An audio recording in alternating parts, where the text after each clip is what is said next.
Assalamualaikum warahmatullahi wabarakatuh. Halo semuanya, perkenalkan kami dari kelompok 6 kelas 10-8 dengan anggota Dila Novianti, Milka Ramadhani, Milani Afrizal, Kaila Atia Seviana, Rehan Fatur Rofiki. Kali ini kami akan menjelaskan mengenai fikih muamalah. Apa itu fikih muamalah? Dalam pengertian yang lebih rinci, fikih muamalah adalah hukum Islam yang mengatur hubungan antara satu individu dengan individu lainnya yang bertujuan untuk menjaga hak-hak manusia, merealisasikan keadilan, rasa aman, serta terwujudnya keadilan dan persamaan antara individu dalam masyarakat, serta menjauhkan segala kemudaratan yang akan menimpa mereka. Prinsip-prinsip muamalah dan dalilnya. 1. Pada dasarnya, segala bentuk muamalah adalah mubah. 2. Muamalah dilakukan atas dasar sukarela tanpa mengandung unsur-unsur paksaan. 3. Muamalah dilakukan atas dasar pertimbangan menandatangkan manfaat, menghindari mudharat dalam bermasyarakat. 4. Muamalah dilaksanakan dengan memelihara nilai-nilai keadilan, menghindari unsur-unsur penganiayaan dalam pengambilan kesempatan. Dalil Quran Surat An-Nisa ayat 29.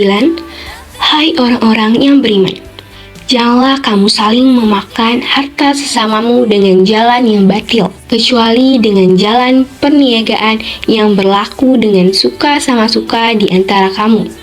Dan janganlah kamu membunuh dirimu, sesungguhnya Allah Maha Penyayang kepadamu. Definisi dasar hukum dan jenis-jenis syirkah beserta contohnya.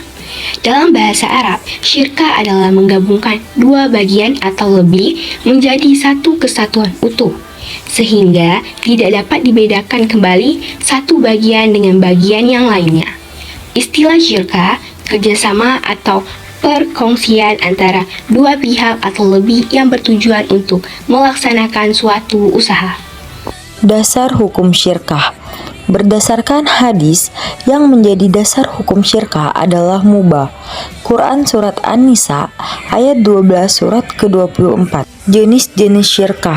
Syirkah amlak, bila lebih dari satu orang memiliki suatu jenis barang tanpa akad baik bersifat ikhtiar atau jabari. Syirkah ukut, dua orang atau lebih melakukan akad untuk bekerja sama, berserikat dalam modal dan keuntungan. Terbagi menjadi beberapa macam syirkah. Yang pertama ada syirkah inan, yaitu kerjasama antara dua orang atau lebih dalam membagi keuntungan atau rugi sesuai dengan jumlah modal masing-masing. Yang kedua ada syirkah al-mudharabah, yaitu kerjasama antara usaha dua pihak, di mana pihak pertama yaitu sahibul ma'al sebagai penyedia modal, sedangkan pihak yang lainnya menjadi pengelola atau mudharib. Yang ketiga ada syirkah al-wujuh, yaitu syirkah antara dua pihak, misal A dan B, yang sama-sama memberi kontribusi kerja atau amal dengan pihak kerja ketiga, misalnya C, yang memberi kontribusi modal atau mal. Yang terakhir ada syirkah al-mufawadah, yaitu wujud kerjasama bisnis di mana masing-masing pihak terkait kontrak perjanjian untuk memberikan modal yang sentral. Contoh syirkah, Arya dan Rifki membuat kesepakatan bahwa masing-masing dari mereka memiliki 50% dari motor yang dibeli tadi. Kemudian mereka menjual lagi motor tersebut, lalu hasil dari penjualan motor tersebut hanya diambil keuntungannya saja. Selanjutnya, keuntungan tersebut dibagi dua dan keuntungan pokok dikembalikan kepada pedagang untuk membayar kredit motor tersebut. Kesimpulan syirkah. Syirkah pada hakikatnya adalah sebuah kerjasama yang saling menguntungkan dalam mengembangkan potensi yang dimiliki baik berupa harta atau pekerjaan. Assalamualaikum warahmatullahi wabarakatuh. Perkenalkan, nama saya Dila Novianti dari SMA Negeri 1 Manggar. Hari ini saya akan mewawancarai beberapa orang mengenai syirkah. Pertama-tama perkenalkan nama Bapak dahulu siapa? Pak Agus Mantri. Oke, langsung ke pertanyaan pertama ya Pak. Kan Bapak pemilik usaha, tetapi yang menjalankan usaha tersebut orang lain. Bagaimana cara kerjasama antara Bapak dan orang yang menjalankan usaha Bapak tersebut? Baik, jadi dalam proses usaha itu ada namanya upah. Jadi upah itu berdasarkan persentase daripada hasil per setiap hari. Jadi sesuai dengan gaji pokok standar kita bisa membayar yang membantu kita itu dalam kategori bukan berarti dalam kategori standar UMK ya. Kita hanya memberikan ya upah secara maksimal. Oke, selanjutnya bagaimana cara membagi hasil antara Bapak dan orang yang menjalankan usaha Bapak tersebut? Kalau di sini tidak ada prinsip bagi hasil, kita cuma memberi upah sesuai dengan batas kemampuan kita, karena ya kita yang mengelola, kemudian ada yang hanya sekedar membantu gitu ya. Jadi tidak ada istilahnya bagi hasil, kecuali memang usaha itu memang kita berpatokan untuk usaha bersama.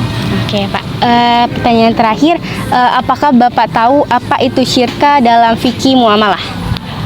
Syirka itu kalau tidak salah sistem usaha yang dilakukan secara bersama dan bagi hasil.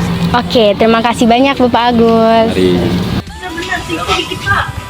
Assalamualaikum warahmatullahi wabarakatuh. Dengan saya Kaila Etesipiana. Saat ini saya ingin mewawancari salah seorang karyawan di Alfamart dengan nama Bapak Leo. Halo. Ya, jadi langsung ke pertanyaan pertama ya Bapak. Kan Bapak pemilik usaha, tetapi yang menjalankan usaha tersebut orang lain. Bagaimana cara kerjasama antara Bapak dan orang yang menjalankan usaha Bapak tersebut? Ya, sebenarnya kalau dari pertanyaannya berbeda. Maksudnya kayak kalau di sini kan pertanyaan saya menjalankan usaha. Saya itu cuma karyawan, tapi yang punya Alfamart. Tapi yang pasti untuk menjalankan sebuah usaha itu kan yang pasti kita punya karyawan tuh. Nah, dalam karyawan kita itu harus punya tim, dan satu tim itu harus punya visi dan misi yang sama untuk mencapai tujuan. Yang pasti kalau kita buka usaha harus untung dong.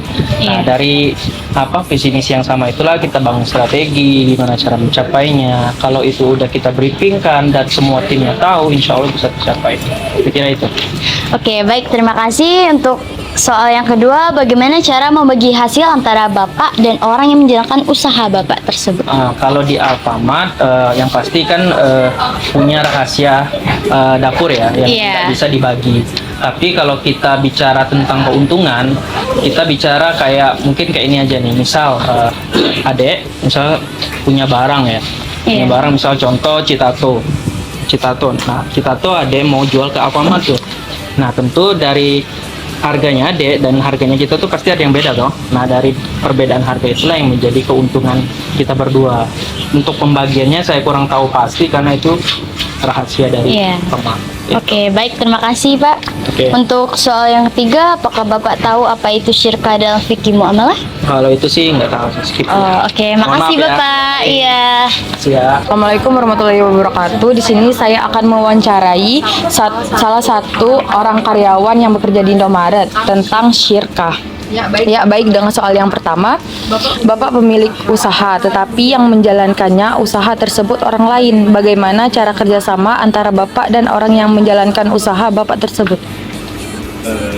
Kalau menurut saya, yang pertama, membuat visi dan misi yang sama, dipastikan kebutuhan dan harapan diluangkan dengan jelas.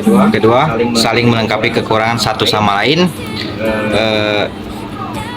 Itu aja kalau menurut saya. Oke, baik. Soal yang kedua, bagaimana cara membagi hasil antara Bapak dan orang yang menjalankan usaha Bapak tersebut?